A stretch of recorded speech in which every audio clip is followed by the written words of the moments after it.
मनोवेगम, मन का वेग आता है। ये देखूं, ये भोगूं, आदि आदि संकल्प विकल्प, इसके वेग को सह जाओ।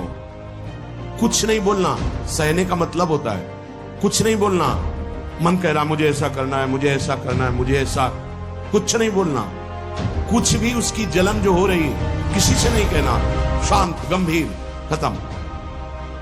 पर उपासक क्या करता है? जो कच्चा उपासक है, नहीं नहीं अब मेरे मन में आ रही, मेरे मन में जलन हो रही, मुझे ऐसा करना है, मुझे ऐसा नहीं। शांत, न बोलना है जो मन में आ रहा है, ना उसकी जलन पर ध्यान देना है। अपने मंत्र नाम उपासना कर्तव्य में लगे रहो, शांत हो जाएगा। इसके शांत करने की युक्ति है, इससे मतलब मत रखो। जैसे एक पागल आदमी रोड में खड़े तुम्हारे ऊपर कंकड़ फेंके, थूके, गाली दे, तो अपने लोग क्षमा भाव से क्यों पागल है, ऐसे मन अभी पागल है, इसके निर्णय पे ना हो। ये क्षण क्षण में बदल, इसको भजन से मतलब नहीं है, इसको क्षण क्षण में नवीन नवीन प्रपंच चाहिए। ये मनसा वेगम, मनोवेगम, इसका स्वरूप यही है, यही बंधन और मोक्ष का कारण है। ये क्षण क्षण में प्रपंच चाहता है। 5 ज्ञानेंद्रियों के द्वारा ये जाल रचा करता है जीव को फंसाने का। जहां हो, जैसी परिस्थिति में हो, बहुत अच्छी परिस्थिति भगवान ने दी, उसी परिस्थिति में भजन कर ले जाओ। परिस्थिति बदलने की जरूरत नहीं है, भजन करने की जरूरत है। भजन कर ले गए तो स्थिति बदल जाएगी, परिस्थिति नहीं। परिस्थितियां कहीं भी अनुकूल नहीं होती, स्थिति अनुकूल बनाई जाती। भजन के द्वारा स्थिति। जीवन में कभी कोई परिस्थिति ही ऐसी नहीं रही जिसमें भजन किया जा सके। जीवन में पूरे, अगर पूरे जीवन के तारतम्य को देखते हैं तो एक कष्ट की वेदी पर स्वाहा ही स्वाहा होता रहा है। जीवन की आहुति केवल कष्ट पर है, और आज भी कष्ट ही कष्ट। फिर आप सोचोगे सुख किसे कहते हैं? ऐसे कांटों वाले पेड़ पर ऐसा सुगंधित फूल खिलता है कि जिससे परमात्मा मुग्ध हो जाता है। जीवात्मा नहीं, परमात्मा मुग्ध हो जाता है। वो ये मार्ग, उस सुमन को लेकर वो अपने श्रृंगार में लगा लेते हैं। सुमन, सुंदर मन, ये कांटों पे खिलता है। जैसे गुलाब का फूल कांटों पे नहीं खिलता, हाँ ये कांटे हैं। हर द्वंद्व की पीड़ा को सहता हुआ जब उपासक आगे बढ़ता है तब सुमन खिलता है। उस सुमन को प्रियाजू अपने केश पास पे धारण करते हैं। उस सुमन को प्रियाजू अपने कर कमल सीखे। मांगे बनी रही हृदय की, ऐसा हो तो भजन हो सकता है, ऐसा हो तो भजन, तो लिख लो आप। मन बहुत चंचल है, इसको हर समय नवम नवम नवम, जहां जैसी परिस्थिति उसी में भजन करके निकल चलो। गृहस्थ में हो, विरक्त में हो, गांव में हो, शहर में हो, जहां जैसी परिस्थिति, परिस्थिति बदलने की कोशिश मत करो, स्थिति बदलने की कोशिश करो। जिनको लगता है परिस्थिति बदल जाएगी तो भजन होने लगेगा, नहीं। भजन होने लगेगा तो किसी भी परिस्थिति में भजन होने लगेगा। भजन नहीं तो किसी भी परिस्थिति में नहीं होगा, पक्का समझ लीजिए। इसलिए मनोवेगम, ये जो मन का वेग आ रहा है, इसको आप सहना सीखो और प्रियाजू पर भरोसा रखो। उनको जैसी परिस्थिति देनी होगी दे देंगे ना, भरोसा रखो। अगर मांग मुख से निकाल दी तो अधूरापन साबित हो जाएगा कि हमको ये खाना पीना, ये हमको पहनना, ये ऐसी परिस्थिति, ये ऐसी छोड़ दो। जोई जोई प्यारो करे सोई मोहि भावे। शांत हो जाओ, मन के वेग को सह जाओ। क्रोध वेगम, महाप्रभु कह रहे कुत्सितवाद विकार ही। समस्त विकारों में प्रधान विकार होता है काम। काम से ही क्रोध का प्रादुर्भाव होता है। क्रोध एक वृत्ति है जो आने जाने वाली, स्थायी कोई नहीं है। जिस समय आपके अंदर क्रोध आए, इस समय मौन होकर हट जाइए वहां से। तुरंत जाकर थोड़ा ठंडा पानी पिए।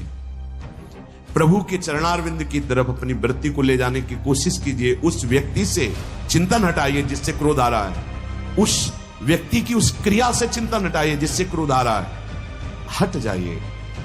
ये क्रोध का वेग अगर आता रहा तो भजन करने पर भी अनुभव नहीं हो पाएगा। एक बार अच्छे से क्रोध आ जाए, अंदर हृदय जल जाए, तो 1 महीने भजन के प्रभाव को रोक देता है पूज्य बाबा के उसमें। फिर आप अगर 12 बार साल में आ गया तो क्या अनुभव में आ गया? इसीलिए 20-20, 50-50 वर्ष हो रहे हैं, कुछ अनुभव में नहीं आ रहा। बहुत सावधान। क्रोध हमारा नाश करता है, किसी और का नहीं। हमारे भजन का, हमारे हृदय के आनंद का, हमारी वृत्ति का बड़ा हल्का स्वरूप हो जाता है क्रोधी पुरुष का। इसलिए क्रोध को सहना है, उसके वेग को सहना। वाणी के वेग, मन के वेग और क्रोध के। अगर क्रोध के वेग को सह गए तो अगला है हिंसा का वेग, वो अपने आप सह जाओगे, क्योंकि क्रोध से ही हिंसा होती है। हिंसा का वेग, वाणी के द्वारा बहुत हिंसा होती है। ऐसे कठोर वचन बोल दिए जाते हैं जो हृदय को चुभते रहते हैं। बाहर का डंडा लगा है, पिटाई हुई तो 2-4 दिन में ठीक हो जाएगा, लेकिन हृदय में जब पिटाई की जाती कठोर वचन के द्वारा, तो 10 साल बाद अगर दिखाई दे तो फिर ये वो बोला था, ऐसा बोला था, वो हृदय में घाव बना रहता है। वाणी का हिंसात्मक स्वरूप प्रायः क्रोधी जनों में ही पाया जाता है। अगर क्रोध वेग को सह गए तो वाणी के द्वारा हिंसा नहीं होगी, और मन के द्वारा मलिन हृदय में हिंसा का भाव होता है कि चलो हम वैष्णव में मारेंगे तो नहीं, पीटेंगे तो नहीं आपको, लेकिन भगवान तुम्हारा नाश करेंगे, भगवान बहुत जल्दी, ऐसा भाव मन में, ये भी हिंसा है शरीर के द्वारा। तो ना वाणी के द्वारा, ना मन के द्वारा, ना शरीर के द्वारा। क्यों? उसके हृदय में भगवान बैठे हैं, हमको उनको रिझाना है, हमें निर्दोष होकर भगवत प्राप्ति करनी है। ये हजारों दोषों की पंक्तियां यहां हैं। कोई कह दे हम निर्दोष हैं, हमें लगता है कि यही सबसे बड़ा दोष है।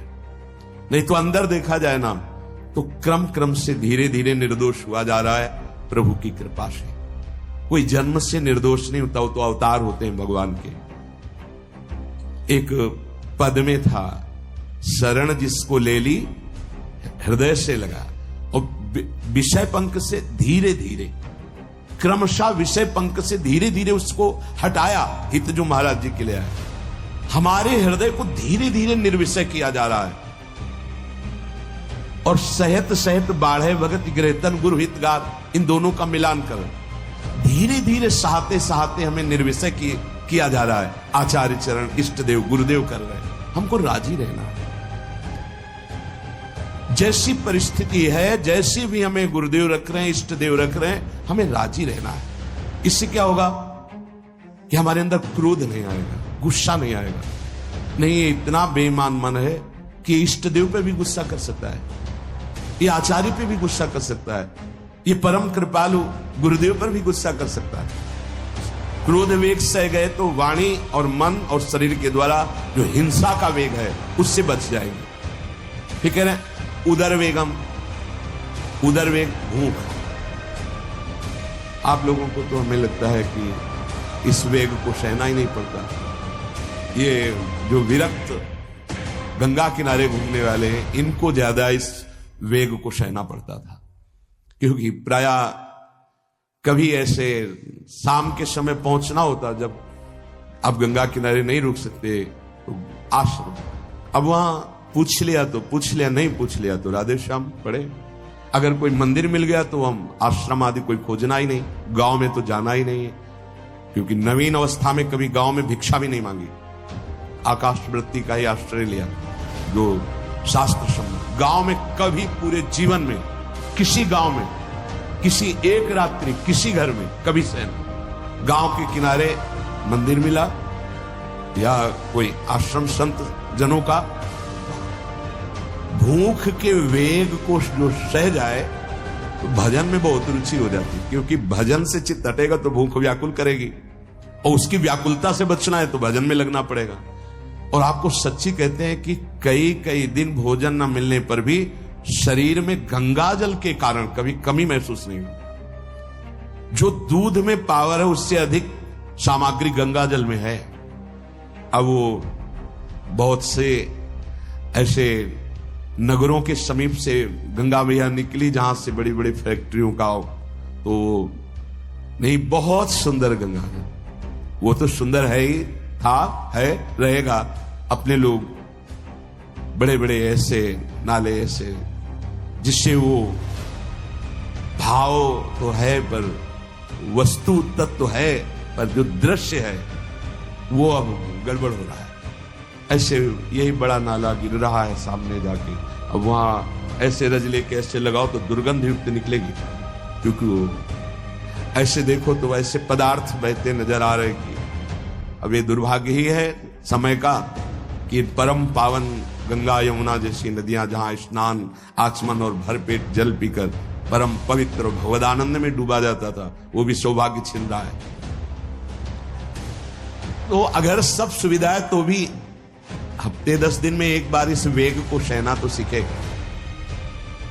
कस के भूख लगे और आज नहीं, एक दिन किसी व्रत का अनुष्ठान करने के लिए हम नहीं कह रहे, लेकिन इस वेग का आनंद तो लीजिए ना कभी। एक टाइम का छोड़ दीजिए, एक दिन को हफ्ते में सुबह थोड़ा ले लिया, बस अगले सुबह ले लिया, तो आपकी दिनचर्या नहीं बाधित होगी। आपको तो मिल रहा है ना, मिल ही नहीं रहा था।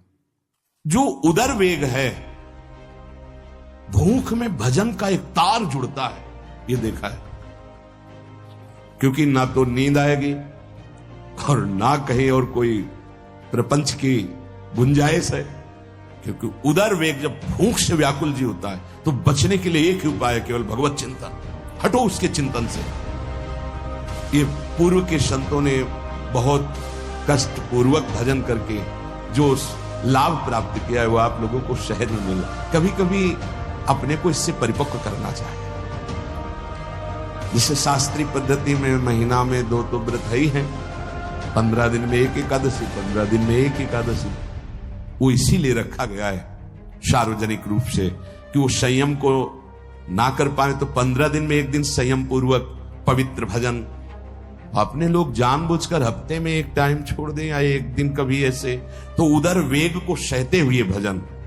उदर वेग देख लो, उदर वेग को सहने के लिए तो अगला जो बात कह रहे हैं वो अपने आप सह जाओगे। जैसे क्रोध वेग को सह गए तो हिंसा वेग पर आप शासन कर लेंगे, ऐसे उदर वेग को सह गए तो उपस्थ वेग को सह जाएंगे। उपस्थ वेग कहते हैं जनेंद्री के कामोपभोग को। जब पेट में भरपेट भोजन ही नहीं है ना तो और कुछ चिंतन ही नहीं रहा। यौवन अवस्था जवानी ऐसे भगवान ने काटी है कि याद ही नहीं रहा कि संसार का कोई सुख होता है। वही एक लक्ष्य ब्रह्माकार वृत्ति कैसे कैसे तत्वबोध हो, बस कठिन से कठिन जहां वैराग्य की भूमिका वहां कूद जाना, उसी में स्थिति में आने की कोशिश करना, देह राग का त्याग करना, ये युद्ध चल रहा था। बड़ी कृपा है। उपस्थ वेग, इसका जनेंद्री का वेग आता है। जो स्कूल में आदतें जिनकी गंदी हो गई बच्चों की, फिर आगे वो संयम में, उनको बहुत बाधा है। कई ऐसी क्रियाओं से वो जानकारियां रख लेते हैं कि जो अपना सर्वनाश करने के लिए पर्याप्त है। उपस्थ का जब वेग आए तो सहने की सामर्थ्य उसी की आएगी जो उदर वेग। किसी उपासक को देखा बहुत शरीर कृश हो रहा है, पूछा क्यों, भोजन क्यों नहीं, आप ऐसे कैसे हो रहे हैं? पहले तो आप ऐसे नहीं थे, आप तो पहले बहुत स्वस्थ थे, फिर क्यों? का ऐसे नहीं, बताइए क्या? ज्यादा आवश्यकता नहीं है, जीने के लिए बस प्राण पोषण के लिए डाल लेते हैं, क्योंकि जो शांति चाहिए वो तो इतने से मिलेगी ना। बहुत बहुत प्रसन्नता, ठीक है, ठीक चल रहे हो आप, पर इतना पाते रहो कि सीढ़ियां चढ़ उतर ले, इतना पाते रहो कि आपका शरीर काम करे। उनका हृदय में बहुत प्रसन्नता है, बहुत सुंदर। संयम में अपने आप को ले आना ये महात्मा का लक्षण होता है, चाहे स्त्री शरीर हो चाहे पुरुष शरीर हो। धन्यवाद। आप अपने आप को कष्ट दीजिए, यही तो राग त्यागना ही। जो जवानी में अपने आप को जला दिया वो बुढ़ापे में चमकता है। ध्यान रखो, जो जवानी में उद्दंडता में समय व्यतीत किया वो बुढ़ापे में गंधाता है। ये भी गंधाता, वो अंदर जो दुर्गंध के पौधे थे ना, वो सब दुर्गंध फैलाते हैं। पूज्य श्री पंडित गया प्रसाद जी महाराज जी ने कहा, गृहस्थी में होते हुए भी 40 और 45 के बीच में काम विजयी हो जाना चाहिए, नहीं तो जीवन बिल्कुल बर्बाद हो जाएगा। जो कुछ गृहस्थ धर्म की सेवा है 40-45 के बीच तक हो जाए, मतलब 20 से 25 से ब्याह हुआ आपका, 40-45 तक लड़का बच्चा, इसके बाद अखंड ब्रह्मचर्य धारण कर लो। 40-45 से संयम में हो जाओ तो तुम्हारा जीवन सार्थक हो जाएगा। पूज्य पंडित गया प्रसाद जी महाराज। बहुत जरूरी है उपस्थ जनेंद्री के वेग को सहना, पर हर वेग अपने आप में बहुत कठिन है, पर एक दूसरे से इसका तारतम्य है। यदि उदर वेग रसेंद्री को आप शासन में ले लिए तो जनेंद्री को आप शासन में ले लेंगे, और अगर रसेंद्री को शासन में ले लिया तो जनेंद्री को शासन में ले सके असंभव, पक्का। और जनेंद्री रसेंद्री के सब खिलवाड़ चल रहे तो परमार्थ और भगवत प्रेम प्राप्ति तो सब अभ्यास जिनका भगवदाकार हो गया है वो विषयान ग्रहणम तो मुंचंत हुआ। जब इंद्रियों पर शासन बाबा ने अपने किया तो 24 घंटे में एक कवल पाते थे, एक कवल। आश्चर्य होता है, ऐसे सामने दाल रोटी सान ली गई और एक कवल मिला बाबा सिद्धाश्रम पद्मासन का। और जब भगवदानंद ब्रह्मानंद में 70 घरों में एक दिन में भिक्षा में जाते, एक दिन भिक्षा। अब वहां गए तो एक कवल तो पाया ना, तो 70 कवल हो गए। विषयान ग्रहणन तो मुंचंत हुआ, कोई फर्क नहीं।